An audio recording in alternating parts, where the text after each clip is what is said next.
Capítulo 7. Proposição de uma religião alegre. Na maioria das religiões tradicionais, pensava-se que o homem não poderia se aproximar de Deus se não sofresse, que não poderia purificar a alma se não fizesse penitências, que não poderia agradar a Deus se não gritasse: Senhor, eu sou pecador, com voz angustiada e fisionomia sofrida. Notava-se essa tendência principalmente no cristianismo. Entretanto, se Deus é o Pai dos homens e estes são filhos de Deus, é impossível que ele se alegre com o sofrimento dos homens, seus filhos. O homem é filho de Deus. Ser filho de Deus significa ser filho da grande vida.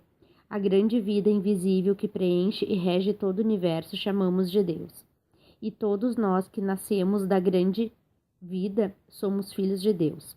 Logo, a natureza verdadeira, a vida de um filho de Deus, quando se manifesta saudavelmente, sem distorção, toma a forma de alegria, assim como uma criança em seu estado normal e saudável fica repleta de alegria e quando adoece perde a alegria, experimentando apenas tristeza e sofrimento. Com isso fica evidente que a alegria e a felicidade exprimem o estado verdadeiro e livre da vida, e que a tristeza e o sofrimento exprimem estados em que a vida está tolhida. A função da religião é desimpedir a vida, devolvendo-lhe a liberdade. Se alguém confessa uma religião, mas vive sombrio, triste e preso à ideia de pecado, podemos dizer que essa religião não está cumprindo seu dever. Ninguém tem dúvidas de que a função da religião é eliminar a tristeza e proporcionar alegria. A alegria é a vibração agradável de sentimento, e a vibração constitui sons musicais.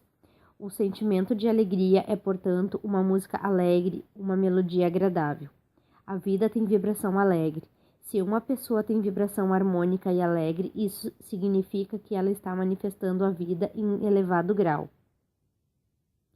Uma vida em que não há alegria espontânea não é alegria vida, não é a verdadeira vida de um filho de Deus.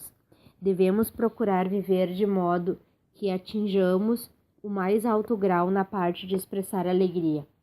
Uma vida repleta de alegria é a verdadeira vida. Se as pessoas cheias de tristeza e sofrimento recuperam a alegria logo após conhecerem os ensinamentos da Seitinoye e em seus lares voltam à harmonia conjugal, a atmosfera de alegria e a fisionomia feliz dos familiares, é porque a Seitinoye não é uma religião de tristeza, uma religião falsa, mas a religião verdadeira que esclarece a natureza verdadeira do ser, a imagem verdadeira, que é eternamente alegre, livre, pura e perfeita. De onde vem a alegria e a felicidade? Elas vêm da essência humana, que é filho de Deus, eternamente alegre. Se não existe essa essência, não existiriam nem a alegria nem a felicidade. A essência é como a música que causa em nós uma satisfação. Uma arte que não causa satisfação não é verdadeira. Uma vida em que não há satisfação não é verdadeira. Ela está errada em algum ponto. Originariamente a vida é alegre. Logo, manifestando-se o estado original da vida, manifesta-se a alegria. Para manifestar o estado original é preciso manifestar sua imagem verdadeira. E na imagem verdadeira, todos os seres humanos constituem uma só vida, pois são extensões de Deus, isto é, da grande vida. As vidas individuais parecem isoladas umas das outras, mas na verdade são ligadas à grande vida. Portanto, nós e os outros somos um na imagem verdadeira. Se a imagem verdadeira da vida é alegre e na imagem verdadeira todos somos um, é óbvio que a nossa vida se tornará alegre quando vivermos na prática essa unidade dos seres na imagem verdadeira. Um semicírculo precisa se unir a outro semicírculo para completar um círculo. Da mesma forma, precisamos nos tornar um com os outros para manifestar a imagem verdadeira da vida, de eterna felicidade. Compreendemos então que viver com sentimento de que nós e os outros somos um é a condição indispensável para termos uma vida de alegria e felicidade. No mundo existem muitas pessoas que só pensam em seu próprio bem,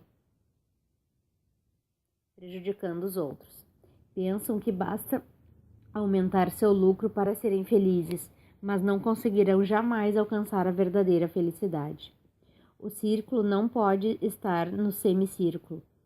Quando dois semicírculos se unem e se completam, forma-se o círculo. De modo análogo, quando nos tornamos um com o outro ou um com os outros, somente então temos a verdadeira alegria de viver. Conclusão: a alegria surge inesgotavelmente quando levamos uma vida em que beneficiamos o próximo e não uma vida em que lesamos os outros. Se uma loja próspera, é porque seu proprietário estuda sempre o meio de agradar aos fregueses. Ele tem a consciência de que existe para dar alegria às pessoas. Quem vive com essa consciência dá alegria não somente aos outros, como também a si mesmo. A esposa consciente de que existe para dar alegria ao marido torna feliz não só seu marido, como também a si mesmo. O marido consciente de que existe para a felicidade da esposa torna feliz não só a sua esposa, como também a si mesmo. Ao contrário disso, a esposa que só pensa em receber do marido prazer e felicidade acaba sendo detestada por ele e não conseguirá o prazer e a felicidade que almeja. E também o marido que considera a esposa como instrumento de prazer será abandonado por ela e não obterá a felicidade almejada, tal como o personagem da peça Casa de Bonecas, de Ibsen. Quando alguém se tornar capaz de dizer a todas as pessoas: eu vivo para dar alegria a você, então terá alcançado a vida de alegria e felicidade.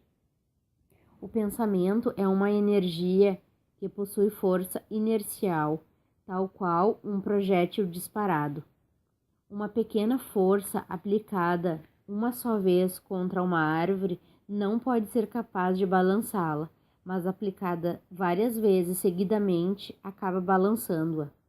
Isso porque a força inercial, acumulando-se, torna cada vez mais fácil o movimento de um objeto no mesmo sentido.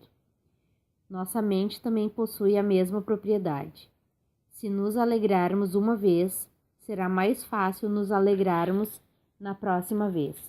Quanto mais a humanidade contrair o hábito de se alegrar, mais iluminado ficará o mundo.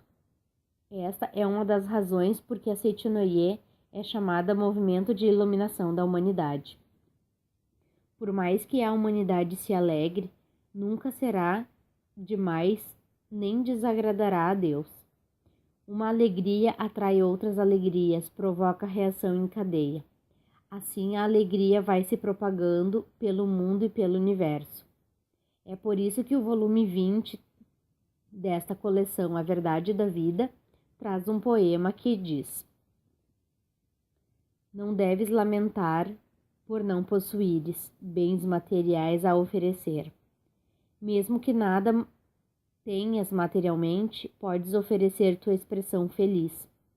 Ao olhares para teus filhos, para teu marido ou para tua esposa, para teus irmãos, e também ao cumprimentar teus vizinhos e conhecidos, mostra um sorriso feliz. Dirigindo-te sorridente aos outros, estás oferecendo felicidade a eles. As pessoas de fisionomia feliz espalham felicidade por onde andam. As pessoas de fisionomia alegre espalham alegria por onde passam. Isso é muito melhor do que oferecer presentes materiais. Sorrir alegremente é um ato que não exige muito esforço, e a alegria suscitada por esse ato pode ser tão insignificante quanto a força de uma criança que tenta balançar uma árvore. Porém, se todas as pessoas do mundo praticarem esse ato simples e cultivarem sentimento de alegria, formar-se-á pelo acúmulo uma grande força capaz de transformar o mundo em paraíso de alegria. Se até um simples sentimento de alegria, suscitado pela fisionomia alegre, é capaz de iluminar o mundo, quando toda a humanidade procure se esforçar nesse sentido, o mundo será muito mais iluminado e alegre se a humanidade manifestar um sentimento de alegria de natureza mais sublime. Se oferecermos uma boa fisionomia ao mundo inteiro, o mundo também nos oferecerá uma boa fisionomia. Se sorrirmos para o outro, ele também sorrirá para nós. Se fizermos cara feia, o outro também fará cara feia. Então, se todos demonstrarem sentimento de amor ao próximo, o mundo ficará repleto desse sentimento belo e sublime. Já que recebemos a vida neste mundo, devemos pensar em dar algo a este mundo. Que devemos dar? Sofrimento ou alegria? As pessoas que seguem uma determinada religião, segundo a qual o homem deve sofrer para agradar a Deus, talvez pensariam em dar sofrimento à humanidade para agradar a Deus, mas nós, membros da família Seitinoye, entendemos que, dando alegria à humanidade, estamos agradando a Deus. Todos consideram um bem alegrar os outros, mas muitos pensam que alegrar a si mesmo seja um mal.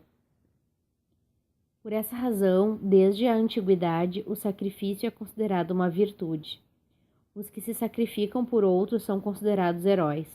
Entretanto, a Seitinoye não considera o sacrifício um bem.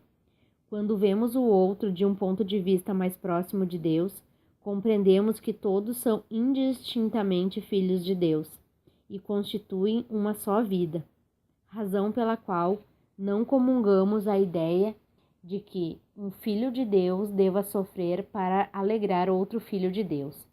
Tal ideia se baseia num ponto de vista discriminatório. Onde há o verdadeiro viver de filho de Deus, todos prosperam. Quando um prospera, os que estão ao seu redor prosperam também. A ideia de que a felicidade de uns exige o sacrifício de outros é uma blasfêmia. Deus não fez o mundo e os homens tão imperfeitos. Ele os criou perfeitos. Esta é a fé verdadeira e correta. Estou me sacrificando pelo próximo.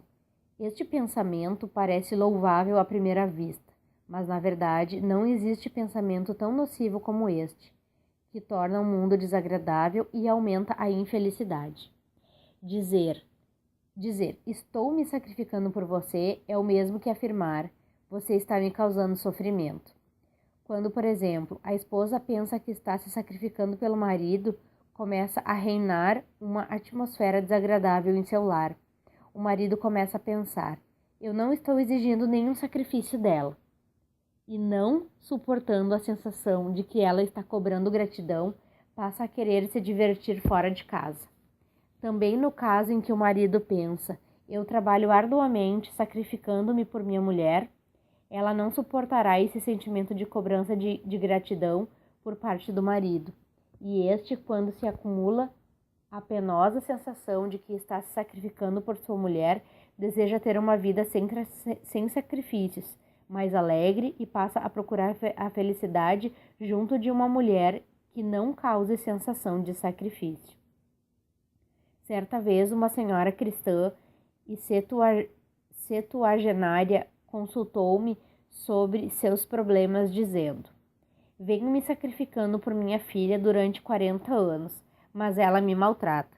Ela quer me expulsar de casa, apesar de eu me anular e sacrificar tanto por ela. Por que devo sofrer tanto? Minha resposta foi a seguinte: minha senhora, o que criou tal situação ao seu redor foi a sua própria visão de vida. Para quem possui a ideia de que alguém precisa se sacrificar nessa vida, surge um mundo que exige sofrimentos. Já que a senhora mantém o pensamento de estar se sacrificando por sua filha, ela se sente oprimida e sufocada pela vibração desse pensamento, e para se libertar dessa opressão, quer expulsar a senhora. Abandone já esse pensamento de que está se sacrificando por sua filha. Assim surgirá em sua volta um mundo repleto de felicidade e luz. Agindo conforme estas palavras, a septuagenária resolveu os problemas. Dentre as pessoas devotas, existem muitas que, tal como essa senhora, apreciam sacrificar-se, criam sofrimentos para si mesmas e depois se queixam às pessoas e a Deus, dizendo: apesar de me sacrificar tanto pelos meus semelhantes, eles me maltratam. Se realmente elas se orgulhassem da vida de sacrifícios, deveriam ficar satisfeitos com os sofrimentos e injúrias que recebem, mas não é o que acontece. Isso porque o homem, por natureza, não aceita sacrificar-se. Sabe que existe a felicidade que não exige sacrifícios ou vítimas, e no fundo da alma aspira por essa felicidade. É um grande equívoco religioso pensar que o homem precisa se sacrificar para tornar feliz a vida do próximo. Esse equívoco se baseia na ideia de que a felicidade provém de uma fonte limitada e, portanto, que o aumento da felicidade de um resulta na diminuição da do outro, e vice-versa. Na verdade, a felicidade vem da imagem verdadeira do homem, que é a fonte divina e inesgotável. Por mais que dessa fonte se retire a felicidade, ela ainda sobra em quantidade infinita. O aumento da felicidade de um não acarreta a diminuição da felicidade do outro. Por mais que um se alegre, não diminui a alegria do outro. A alegria e o sofrimento do mundo fenomênico são como a fisionomia refletida numa infinidade de espelhos. Se a pessoa desconhece a imagem verdadeira e sofre, esses sofrimentos refletirá nos espelhos, multiplicando-se infinitamente. Se ela conhece a imagem verdadeira e se alegra, a alegria se refletirá nas pessoas e se multiplicará. O fato de uma pessoa obter mais felicidade não implica jamais a redução da felicidade alheia. Pelo contrário, ela deverá se multiplicar, assim como a alegria, espalhada através de uma fisionomia alegre, contagia as pessoas ao redor e se multiplica infinitamente. Recentemente orientei uma senhora cristã que levava uma vida de resignação e sacrifício. Expliquei-lhe que o mundo da imagem verdadeira, o mundo de Deus, é o mundo do amor que dispensa sacrifício. Dias depois, ela veio agradecer, dizendo: há anos que eu precisava me levantar umas 6 vezes todas as noites para urinar. Mas depois que recebi sua orientação, raramente preciso ir ao banheiro à noite. Essa senhora não veio a Seitinoye com a intenção de curar seu mal físico. Ela veio em busca da fé verdadeira. Entretanto, como consequência de ter corrigido a distorção de sua fé, seu estado de saúde melhorou naturalmente. Ela tinha a ideia fixa de que o ser humano deve se sacrificar na vida e acumulava a ideia de sofrimento em sua mente, pensando que o sofrimento fosse a existência verdadeira, quando na verdade ele não existe na imagem verdadeira. E essa ideia de sofrimento acumulada e represada manifestava-se em forma de micção frequente. Também as crianças, quando maltratadas e tentam suportar o sofrimento, acabam muitas vezes urinando nas calças. Os gemidos dos partidários da filosofia do sacrifício são como o problema urinário da referida senhora. São manifestações dos falsos sofrimentos que imaginam e suportam pacientemente, considerando-o existências verdadeiras. O mundo criado por Deus não é um mundo imperfeito, que exige sacrifício das pessoas. Anuncio em alta voz, que este mundo, na verdade, é um paraíso de eterna alegria. Volume 27.